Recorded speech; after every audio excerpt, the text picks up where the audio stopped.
ලංකාවේ කදුකරයේ හුදකලාව පිහිටි සියබලාපිටිය ගම්මානයට අලුත් දවසක් උදා වුණේ හරිම සාමකාමී විදිහට. ගස්වල කොළ හෙලවෙන සද්දෙයි ඈතින් ගලාගෙන යන දොළපාරේ සද්දෙයි ඇරෙන්න වෙන කිසිම කරදරකාරී සද්දයක් මේ පරිසරයේ තිබුණේ නැහැ. හැබැයි මේ සාමය වැඩි වෙලාවක් තිබුණේ නැහැ. ගමේ මැදට වෙන්න තිබුණු සුමනපාල මහත්තයාගේ ගෙදරින් උදේ පාන්දරම අමුතු සද්දයක් එන්න පටන් ගත්තා. සුමනපාල කියන්නේ ගමේ ඉන්න ලොකුම ඕපදූපකාරයා. එයාට පුදුම පුරුද්දක් තිබුණා තමන්ගේ වැඩක් බලාගන්නේ නැතුව ගමේ අනිත් මිනිස්සු ගැන විවේචනය කරන්න. එයා ළඟ හිටියා රොකී කියලා හරිම ලස්සන ඒ වගේම හරිම දක්ෂ කිරවෙක්. අද සුමනපාල උත්සාහ කරන්නේ මේ ගිරව ලවා ලබන මාසේ තියෙන සුරතල් සතුන්ගේ තරගයෙන් දිනන්න පුහුණු කරන්න. හැබැයි එයා උගන්වන්නේ හොඳ දේවල් නම් නෙවෙයි. රොකී හොඳ පුතානේ මගේ ඇත්තරම් පුතානේ දැන් අපි ඊයේ පාඩම ආයෙ මතක් කරමු කියන්න බලන්න සුමනපාල මහත්තයා බුද්ධිමතා අයියෙන් කියන්න සුමනපාල මහත්තයා බුද්ධිමතා බුද්ධිමතා සුමනපාල බුද්ධිමතා එසගෙඩියක් දීපන් බඩගිනි මේ අකාට කණ්ඩ විතරයි ඕන යකෝ මම කිව්වේ මාව වර්ණනා කරන්න කියලා කෑම පස්සේ දෙනවා හරි එහෙනම් මේක කියන්න අපි අර ආරච්චි මහත්තයා ගැන කිව්වේ මොකද්ද මතකද ආරච්චි මහත්තයා බොරුකාරයා බුදලාලි හොරා කියන්න බලන්න ආරච්චි බොරුකාරයා බුදලාලි හොරා හාල් වලට ගල් දානවා අන්න හරි ඒක තමයි මට ඕන ඔබ මාර දක්ෂයිනි රොකී ඔහොම යමු තව එකක් කියමු අර ඉස්කෝලේ මහත්තයා ගැන ඉස්කෝලේ මහත්තයාට පිස්සු උගන්නන්න දන්නේ නැහැ. ඉස්කෝලේ මහත්තයා පිස්සු සුමනපාල හොඳයි. සුමනපාල තමන්ගේ පෞද්ගලික තරහ පිරිමහ ගන්න මේ අහිංසක සතාව පාවිච්චි කළා. එයා දවස් ගාණක් තිස්සේ ගමේ හැමෝම ගැන තියෙන නරක කතා, රහස්, ඕපදූප මේ ගිරවට කියලා දුන්නා. ගිරව හිතුවේ මේවා හරිම විනෝදජනක වචන කියලා. එයා ඒ වචන කටපාඩම් කළේ හරියට පොඩි ළමයෙක් කවි පාඩම් කරනවා වගේ.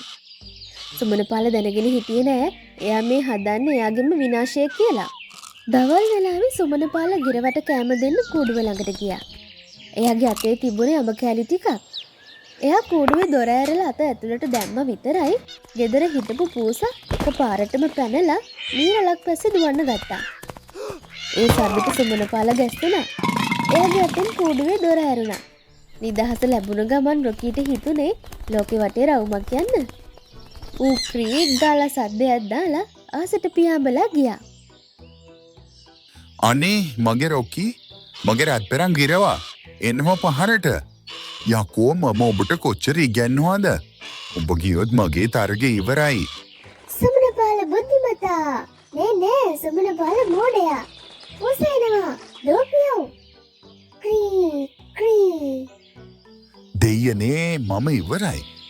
මම මෙයාට උගන්නපු දේවල් මූමින් ගමේ උන්ට කිව්වත් මං ඉවරයි. මට ගමින් තමයි යන්න වෙන්නේ. රොකී කටවහගෙන වරෙන්. සුමනපාල කොච්චර කෑ ගැහුවත් රොකී ආපහු ආවේ නෑ.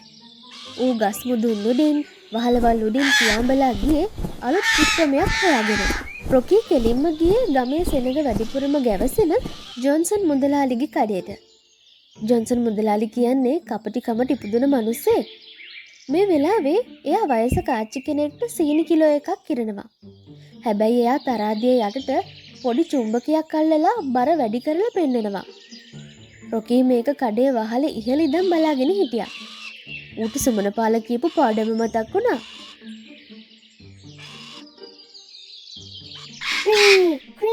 මුදලාලි හොරා තරාදියේ කාන්දම් සීනි හොරා බාලබඩු කවුද යකෝ මට හොරා කිව්වේ? කාගේද ඔය කට? මම මේ ගමේ අවංකම නෙලින්දා. මුදලාලි ඒක කිව්වේ අර වහලේ ඉන්න ගිරවා. හැබැයි ඌ කියන්නේ ඇත්ත වගේ. මටත් හැමදාම හිතුණා බඩුවල බර අඩුයි කියලා. ඔය අයින් කරන්න ඔය අත. අනේ මගේ දෙයියනේ මම හිතුවේ මුදලාලි සාධාරණයි කියලා. තමුසේ අපව මෙච්චර කල් රැවටුවද?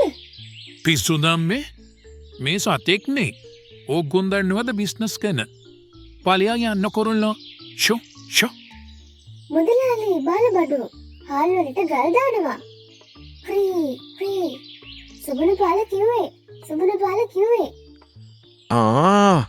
එහෙනම් මේක සුමන පාල උගන්නපු කතාවක්. හැබැයි මුදලාලි සුමන පාල කිව්වත් නැතත් මේක ඇත්තනේ. අද ඉඳන් අපි මේ කඩෙන් බඩු ගන්නේ නැහැ. වරෙල්ලා යන්න. මිනිස්සු තරහෙන් කඩෙන් එළියට ගියා.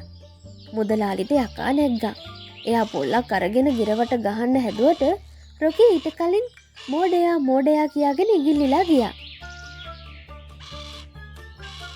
ඊළඟට රොකී ගියේ ගමේ ප්‍රභූවරයා වන ආරච්චි මහත්තයාගේ ගෙදරට. ආරච්චි මහත්තයා ගමේ අයට පෙන්වන්නේ එයා හරිම සැරපරුෂ කාටවත් බය නැති සිංහෙක් වගේ කෙනෙක් විදිහට. හැබැයි ඇත්තටම එයා ගෙදරදී එයාගේ නෝනට හරිම බයයි. පූසෙක් වගේ. මේ වෙලාවේ රොකී ගිහින් මිදුලේ අඹ ගහේ වැහුවා. තමසට කීපාරක් කියන්නද පොල් ටික ගාලා දෙන්න කියලා. පත්තරේ බල හිටියොත් අද දවල්ට කන්න නැහැ. දැම්ම එනවා කුසියට.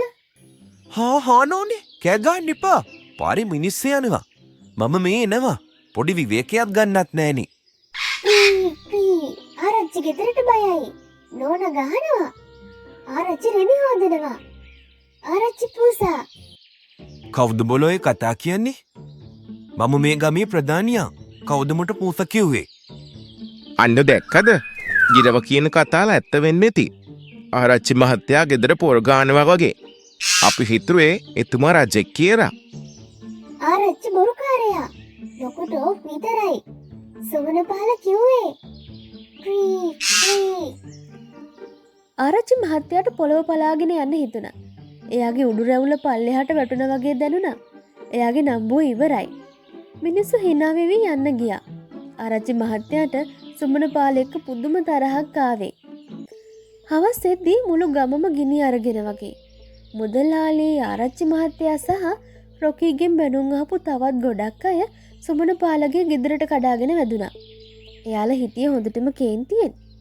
සුමන පාල හිටියේ ගෙදර දොර ජනෙල් වහගෙන ඇඳ යට හැංගිලා. එළියට වරෙන් සුමන පාය තමුන් නේදර කුරුල්ලට උගන්නලා අපිට අපහාස කළේ. මගේ බිස්නස් ඔක්කොම ඉවරයි. මම තමුන්න උසාවි දානවා. ඕ තමුන් මගේ පවුල් ජීවිතේ නැති කළා. මුළු ගමන මට hina වෙනවා. එළියට වරින් මිනිහෝ. මගේ නෝන මාව දාලා ගියා ගිරව කියපු කතාව අහලා. තමසේ අපේ රහස් කුරුල්ලන්ට කිව්වද? අනේ මට සමා වෙන්න. මම හිතුවේ නෑ ඕ පැනගයයි කියලා. මම නිකන් විහිළුවට ඉගැන්නුවේ. මම ආය කරන්නේ නෑ. මේ වෙලාවේ රොකී ආයෙත් ඇවිල්ලා සුමන පාලගේ වහලේ වැහුවා. ඌ ආයෙත් කෑ ගහන්න ගත්තා. හරියට ගින්දරට පිදුරු දානවා වගේ. සුමන පාල මෝඩයා. ගමේ ඔක්කොම මෝඩයෝ. සුමන පාලට බයයි. මිනිස්සු ගල් ගහන්න හදනකොටම ගමේ ඉස්කෝලේ මහත්තයා එතනට ආවා. එතුමා ගමේ කාගෙත් ගෞරවය දිනාගත් බුද්ධිමත් එක්කෙනෙක්. මෙතුමා අත උස්සලා කලබලය නැවැත්තුවා. නවත්තන්න. කලබල වෙන්න එපා. පොඩ්ඩක් හිතන්න මේ ගිරව කියන්නේ කාගේ වචනද? ඌට තනියම හිතන්න බෑ. ඌ කියන්නේ සුමන පාල කියපු දේවල්. ඒ කියන්නේ සුමන පාල ඔයාලා ගැන හිතන් ඉන්න දේවල්. ඉතින් සර් මූ අපිට අපහාස කළානේ. අපි කොහොම මිවසන්නේ? හරි. සුමන පාල වැරදි. එයා අනුන්ගේ ඕපදූප හෙව්වා. ඒකට එයාට දඩුවම් ලැබෙයි. හැබැයි මුදලාලි පොඩ්ඩක් හිතන්න. ගිරව කිව්ව කතාවේ ඇත්තක් නැද්ද? ඔයා බඩුවල බර අඩු කරේ නැද්ද? ආරච්චි මහත්තයා ඔයා ගෙදරදි නෝනට බයෙන් ඉඳලා එළිය බොරුවට පුරසාරම් දෙඩුවේ නැද්ද? මේ ගිරව කලේ කැඩපතක් වගේ අපේ ඇත්ත ස්වභාවය අපේ වැරදි අපිටම පෙන්නුපක විතරයි. සුමන පාල ඔයා ඉගෙන ගන්න ඕන කටපරිස්සම් කරගන්න. අපි ගෙදරදි කතා කරන දේවල් දරුවෝ සත්තු අහගෙන ඉන්නවා. ඒව සමාජයට ගියාම වෙන්නේ මේ වගේ විනාශයක්. වචනයක් කියන්න කලින් බහපාරක් හිතන්න ඕන. මට සමා වෙන්න හැමෝගෙම.